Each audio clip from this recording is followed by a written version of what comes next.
अस्सलाम वालेकुम जी। आज हम मैथमेटिक्स में क्लास 9 में 1.5 में क्वेश्चन नंबर 5 करने जा रहे हैं, जिसमें इन्वर्स का क्वेश्चन है। b into B inverse will be equal to identity matrix will be equal to b inverse b। ये आपका क्वेश्चन है जिसमें जस्ट आपके पास b की वैल्यू दी हुई है 3, -1, 2 और -2। तो आपको पता है आइडेंटिटी मैट्रिक्स को यूनिट मैट्रिक्स भी कहते हैं और इसकी वैल्यू होती है 1 0 0 1। आपने b और b इन्वर्स का आंसर आइडेंटिटी मैट्रिक्स के इक्वल करना है, मतलब आपका आंसर 1 0 0 1 आइडेंटिटी मैट्रिक्स के इक्वल आएगा। इस साइड का भी तो इस साइड का भी, तो आपका क्वेश्चन सही है। क्वेश्चन स्टार्ट करने से पहले सबसे पहले b इन्वर्स फाइंड करना है। b इन्वर्स बराबर होता है 1/b का डिटर्मिनेंट एडजॉइंट ऑफ b। अगर इधर b लिखा हुआ है तो तीनों तरफ b आएगा, तो c का होगा तो c आएगा, d का होगा तो d। किसी भी मैट्रिक्स का आपने इन्वर्स लेना है तो इसी तरह इन्वर्स का फार्मूला यही रहता है, जस्ट इन तीनों जगहों पर वो मैट्रिक्स लगा देते हैं। उसके बाद फार्मूले के लिहाज से सबसे पहले डिटर्मिनेंट लेना है, तो आपने b का डिटर्मिनेंट लेंगे, ये दो वैल्यूज़ को आपस में मल्टीप्लाई करेंगे, इन दोनों को आपस में करेंगे और दरमियान में नेगेटिव का साइन लगाएंगे। ये डिटर्मिनेंट लेने का एक असूल है।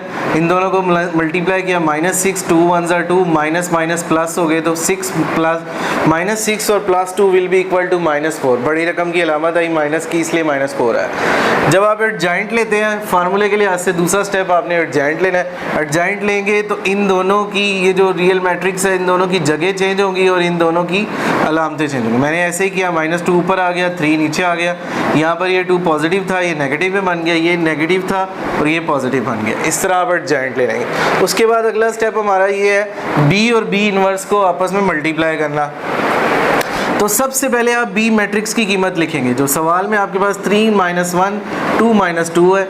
उसके बाद आपने वो b इन्वर्स की वैल्यू लिखनी है। b इन्वर्स में जो आपके पास सबसे पहले है वो डिटर्मिनेंट की वैल्यू आप दरमियान में लिखने के बजाय शुरू में भी लिख सकते हैं। उसके बाद जो आपने एडजॉइंट की वैल्यू लिखनी है 2 -1 और -2 और 3, फिर इन दोनों को मल्टीप्लाई कर देना है। मल्टीप्लाई करने का असूल आपको मैं पहले भी बता चुका हूँ कि पहले मैट्रिक्स का रो दूसरे मैट्रिक्स के पहले कॉलम से, इसी तरह पहले मैट्रिक्स का दूसरा रो दूसरे मैट्रिक्स के दूसरे कॉलम से मल्टीप्लाई होगा और दरमियान में हर बार आपने प्लस लगाना है। इसी तरह आपने पहले मैट्रिक्स का पहला रो पहले मैट्रिक्स का जो है वो दूसरा रो आपने -2 से मल्टीप्लाई किया, फिर -2 को -2 से मल्टीप्लाई किया और दरमियान में प्लस लगाया। फिर उसी तरह उसी दूसरे रो को इन दोनों से करेंगे। पहले मैंने पहले से किया, पहले जो है वो कॉलम से किया और फिर हम दूसरे कॉलम से करेंगे। तो अब 2 को मैं 1 से मल्टीप्लाई करूँगा, फिर -2 को मल्टीप्लाई करूँगा 3 के साथ, फिर इनकी मल्टीप्लिकेशन को सॉल्व करूँगा। 3 2 -6 और 2 1 2 माइनस प्लस हो गया और दरमियान में प्लस वैसे का वैसे ही। उसके बाद 3 1 3 प्लस का और 3 1 3 माइनस का, ये प्लस माइनस होने की वजह से ये दोनों कट जाएंगे। इसी तरह 2 2 4 माइनस का और 2 2 2 प्लस का हो जाएगा, ये प्लस माइनस होने की वजह से ये भी कट जाएंगे।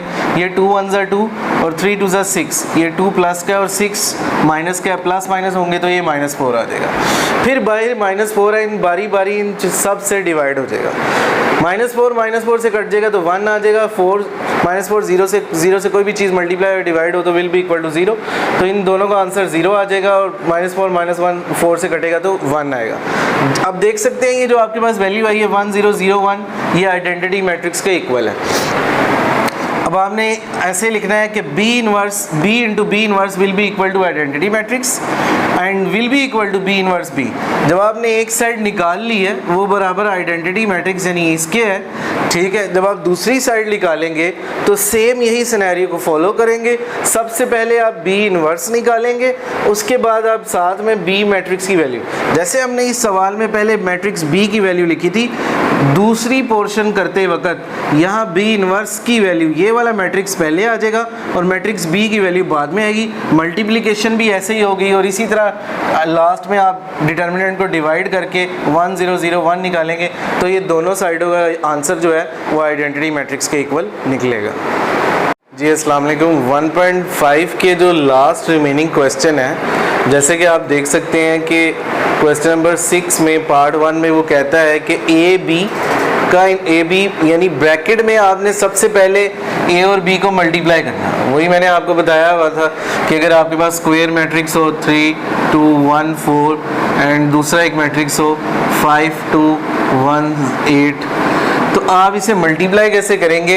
ये पहले मैट्रिक्स का रो दूसरे मैट्रिक्स की कॉलम से, फिर इसी रो को दूसरे कॉलम से मल्टीप्लाई करेंगे, फिर इस नीचे वाली रो को लेंगे, पहले इस कॉलम से मल्टीप्लाई करेंगे, फिर इसको, और दरमियान में आप प्लस लगाएंगे और फिर आप उसका इन्वर्स ले लेंगे। इन्वर्स लेने के लिए आप वही फार्मूला लगाएंगे, ए बी का inverse will be equal to 1 A B का determinant adjoint of A B. ठीक, ये इस तरीके से आपकी एक साइड निकलेगी। जब आप अगली साइड सॉर्ट आउट करेंगे तो पहले आप बी इनवर्स फाइंड करेंगे इसी फार्मूले से। जैसे इधर ए बी आया तो यहाँ तीनों तरफ बी आ जाएगा।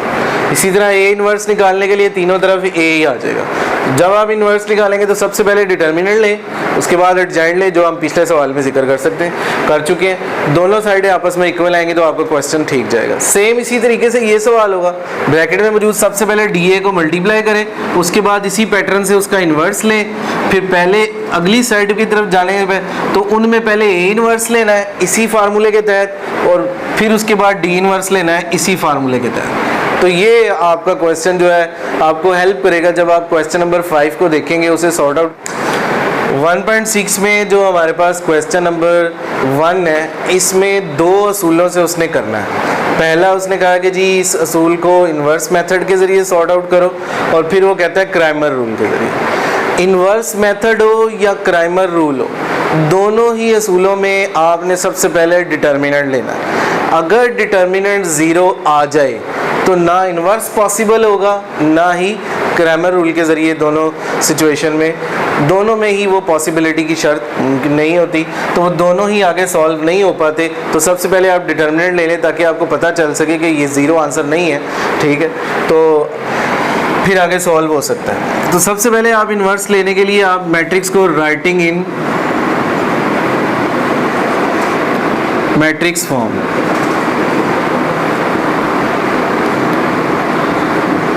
उर्दू में इसे कहते हैं काल्बों की शक्ल में लिखने से।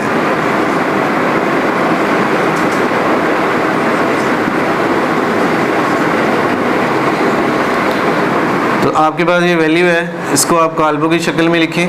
तो ए से इसको रिप्रेजेंट कर देते हैं, तो अंदर जो वैल्यूज़ हैं ये एक्स वाई के अलावा जो वैल्यूज़ आपके पास होंगी प्लस माइनस के लिहाज से, उनको उतार दिया जाएगा।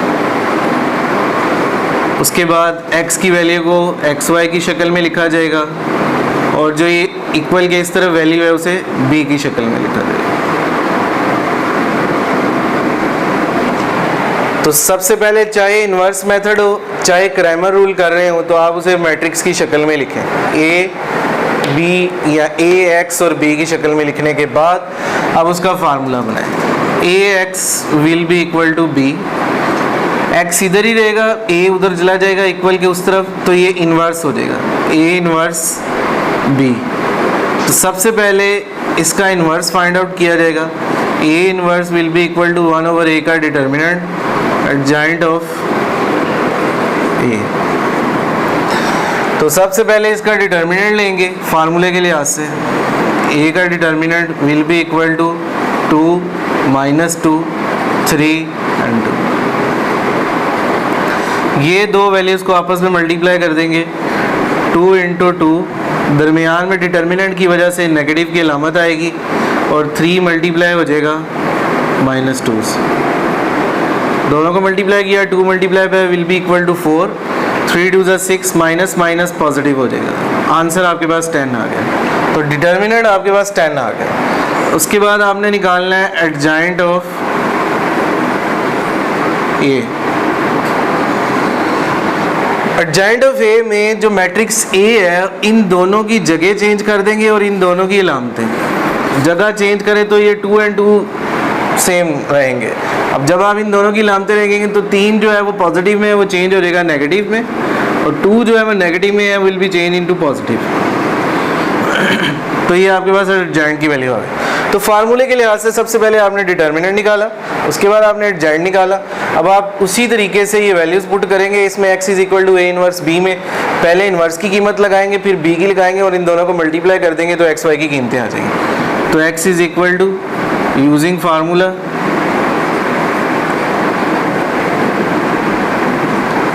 x is equal to a inverse b।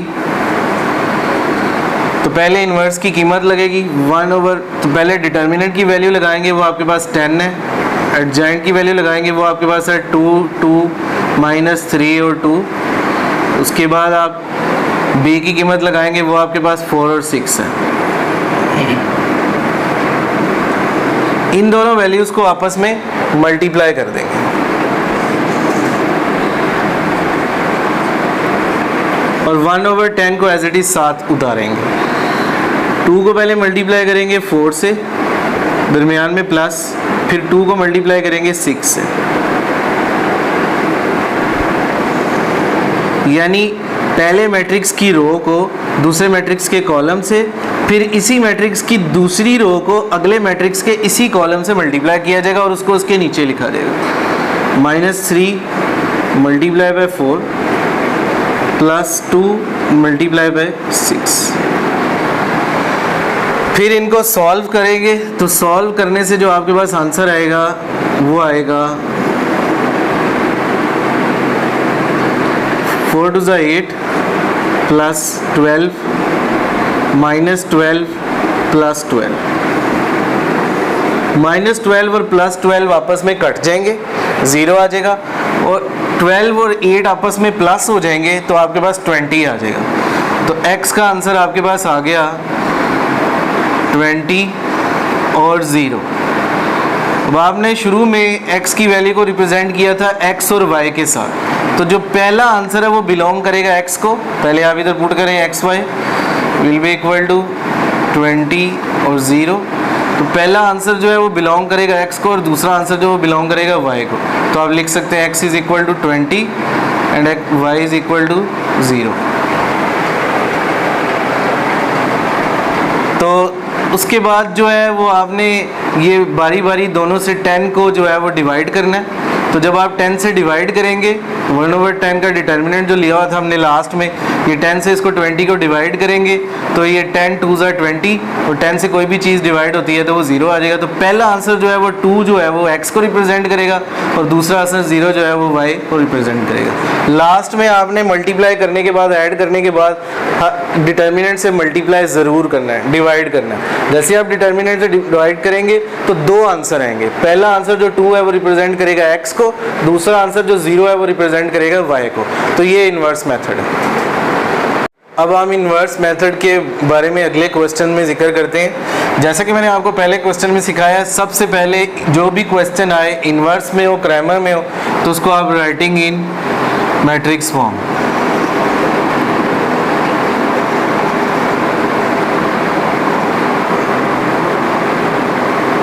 काल्बो की शक्ल में लिखना।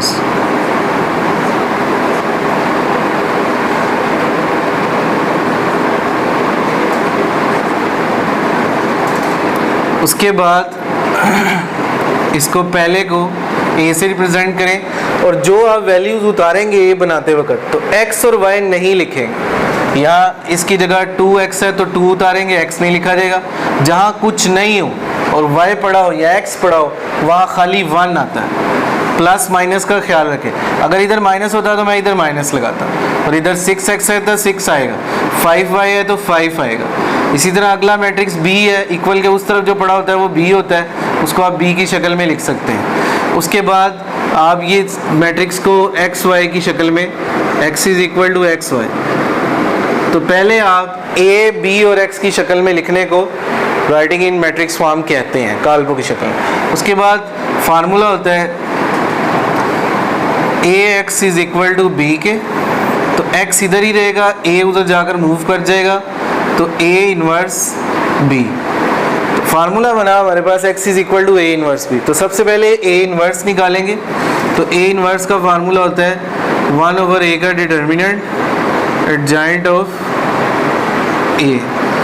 तो डिटर्मिनेंट a निकालेंगे सबसे पहले फार्मूले के लिहाज से, तो आपके पास है 2 1 6 माइनस 5, तो 2 को मल्टीप्लाई कर दिया जाएगा 5 के साथ, माइनस 6 को मल्टीप्लाई कर दिया जाएगा 1 के साथ, तो 5 2 ज़ा 10 माइनस 6 1 ज़ा 6, 10 में से 6 माइनस हुए तो 4 बचा। इसका मतलब ये आंसर 0 के इक्वल नहीं है, यानी नॉन सिंगुलर मैट्रिक्स है।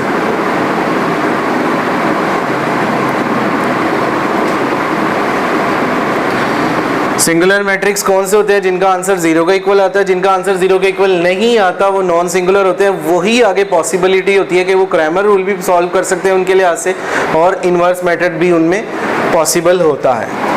डिटर्मिनेंट निकालने के बाद आप एडजॉइंट लेंगे, एडजॉइंट ऑफ ए।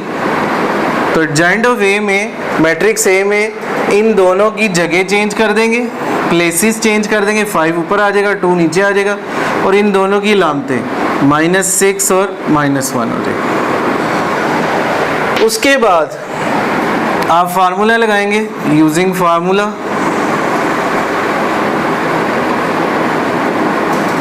फार्मूला आपके पास है x is equal to a inverse b। तो सबसे पहले आप इनवर्स की वैल्यू लगाएंगे, उसमें आपने डिटर्मिनेंट 1/4 पहले लगाया है, लिखना है। उसके बाद एडजॉइंट की कीमत ये है आपके पास 5 -1 -6 और 2। उसके बाद b की वैल्यू आपके पास मौजूद है 3 और 1, एज इट इज़ इधर उतारेगा। उसके बाद 1/4 को साथ लिखना है और इन दोनों को आपस में मल्टीप्लाई कर देना है। 1/4 साथ आएगा, 5 को पहले मल्टीप्लाई करेंगे इसी पहले मैट्रिक्स की रो को दूसरे मैट्रिक्स के कॉलम के साथ, फिर दूसरी रो को इसी कॉलम के साथ मल्टीप्लाई करें। पहले 5 को मल्टीप्लाई करेंगे 3 के साथ, प्लस -1 को मल्टीप्लाई करेंगे 1 के साथ, उसी तरह -6 को मल्टीप्लाई करेंगे 3 के साथ और दरमियान में प्लस डालेंगे, फिर 2 को मल्टीप्लाई करेंगे 1 के साथ। फिर इनके बाद इनका सलूशन क्या आएगा, साथ में x वैसे ही उतारेंगे, 1/4 भी ऐसे ही लिखेंगे। 5 3 ज़ा 15 आ गया, प्लस माइनस माइनस 1 1 ज़ा 1। उसके बाद 6 3 ज़ा 18 माइनस का, उसके बाद प्लस का 2 1 ज़ा 2। तो अब इनको सॉल्व करेंगे तो आपके पास आ जाएगा 15 में से 1 गए तो 14 आ गया, 18 में से 2 गए तो -16 आ गया। लास्ट में हम इस 4 को इन दोनों से डिवाइड कर देंगे। जब आप 14 से डिवाइड करेंगे 14/4 -16/4, तो 2 2 ज़ा 4, 2 7 ज़ा 15। तो आपके पास जो पहली वैल्यू आई है वो बिलोंग करेगी x को, तो x आपके पास आ गया 7/4 और इससे करेंगे 4 1 ज़ा 4, 4 4 ज़ा 16। तो ये y आपके पास -4 आ गई। तो ये आपका आंसर है।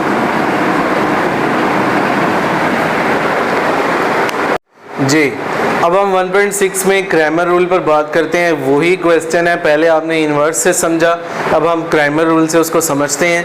क्वेश्चन आपके पास जब भी लिखा आएगा तो सबसे पहले आप उसे लिखेंगे राइटिंग इन मैट्रिक्स फॉर्म।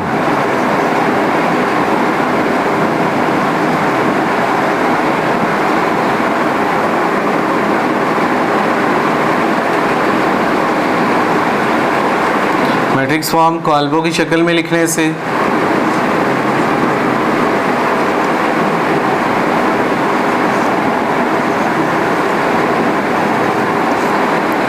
उसके बाद आप इसको पहले को ये यानी x y के बगैर, जैसा कि मैं आपको बता चुका हूँ, 2x है तो आप 2 लिखेंगे, -2y है तो -2 लिखा जाएगा। उसके बाद 3x है तो 3 लिखा जाएगा, 2y है तो आप 2 लिखेंगे। उसके बाद आप x को रिप्रेजेंट करेंगे xy से और b को इक्वल के उस तरफ जो वैल्यूज़ पड़ी होती हैं उनको b से ज़ाहिर किया जाता है, वो है जी आपके पास 4 और 6। क्रैमर रूल जब आप इस्तेमाल करते हैं तो उसका एक फार्मूला होता है।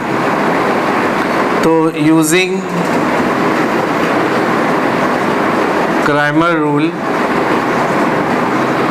वो आपके पास x is equal to A X over A का डिटर्मिनेंट, ए एक्स का भी डिटर्मिनेंट लेते हैं और a का भी डिटर्मिनेंट लेते हैं। जब आपने y निकालना है तो y is equal to A Y over a का डिटर्मिनेंट, ए वाई का डिटर्मिनेंट भी लेना है और a का भी डिटर्मिनेंट, इसको क्राइमर रूल बोलते हैं।